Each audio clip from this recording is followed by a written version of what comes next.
तहरीक इंसाफ की रहनुमा अंदलीब अब्बासी कहती हैं कि खान साहब समेत पूरी तहरीक इंसाफ अदालतों का एहतराम करती है। कप्तान को फिट होने में 3 हफ्ते मजीद दरकार हैं। मजीद तफसीलात जानते हैं अपने नुमाइंदे नबील नकवी से। नबील, क्या तफसीलात हैं इस हवाले से?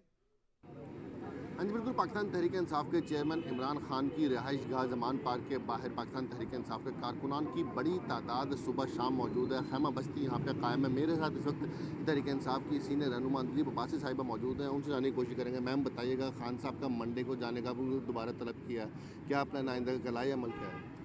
देखिए, हम तो बहुत अदालतों की इज़्ज़त करते हैं और उम्मीद रखते हैं कि अदालत इंसाफ करेगी। हम तो बहुत देर से कह रहे हैं कि एक मफरूर है जो 4 साल हो गए जेल छोड़ के गया हुआ है। वो तो जेल से भागा हुआ है, 4 हफ्ते के लिए गया था, आज 4 साल हो गए। तो मेरा ख्याल है कि अदालतें ये ज़रूर देखेंगी कि हमारे लीडर को दिन दहाड़े गोलियों से छलनी किया गया, उनकी टिबिया जो टांग की हड्डी है वो टूटी। उनके मौलज उनको कह रहे हैं कि जी अगर वो गए तो रिस्क है कि दोबारा वो उनका जो ज़ख्म है वो ताज़ा हो जाए। उनका डॉक्टर फैसल साहब भी हाई कोर्ट में जो थे पेश हुए और उन्होंने भी अदालत को आप बताया। अब आप हमें बता दें कि क्या इस वक्त मौजूदा सूरत हाल है खान साहब की सेहत के बारे में, और डॉक्टर्स क्या कह रहे हैं, कब तक मुकम्मल तौर पर परफेक्ट होकर रोड पे आ सकेंगे?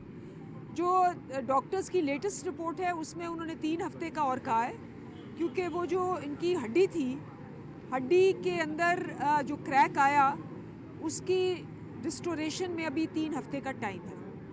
और अगर ज़बरदस्ती गए तो वो अगर दोबारा क्रैक आ गया तो आपको पता है फिर तो अल्लाह माफ़ी तो महीनों का होगा।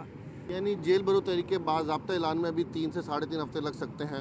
नहीं जी, ये जेल भरो तहरीक के सारे मेंबर्स खड़े हैं। सबसे पहले मैंने अपनी वीडियो डाली थी कि मुझे आके पकड़े। मुझे तो बहुत दफ़ा पकड़ चुके हैं, मैं तो बहुत दफ़ा जेल जा चुकी हूँ। तो हम तो यहाँ खड़े हैं, पहले हमें पकड़ेंगे फिर हमारे लीडर पर पहुँचेंगे। हाँ जी बिल्कुल। गुफ्तगू आपने सुनी अंदलीब अब्बासी साहिबा की। उनका कहना था कि जेल भरो तहरीक के लिए हम लोग जो हैं हर वक्त तैयार हैं। दूर दराज से लोग आए हुए हैं। जेल भरो तहरीक के लिए हम तैयार हैं। नबील नकवी तफसीलात से आगाह कर रहे थे। आपका बहुत शुक्रिया।